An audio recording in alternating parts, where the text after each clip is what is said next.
La provinciale 10 Desman o via Dante, da tempo affollata di mezzi pesanti, verrà allargata, messa in sicurezza e dotata di una pista ciclabile. Il via ai lavori subito dopo Pasqua. È un intervento importante, sarà un anno e mezzo, è doveroso investire sulla viabilità e la provincia deve investire sulla viabilità per motivo di sicurezza.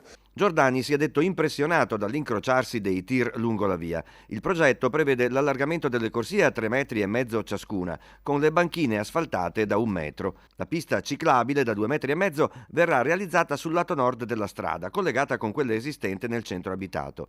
I lavori, per un importo di 5.200.000 euro, finiranno entro settembre del prossimo anno e interesseranno anche i sottoservizi. Una giornata importante, frutto di tanto lavoro e che ha colto anche la sensibilità e l'interesse, soprattutto come manifestazione e come pressione anche politica da parte dei residenti organizzati nel comitato di Via Dante Sicura.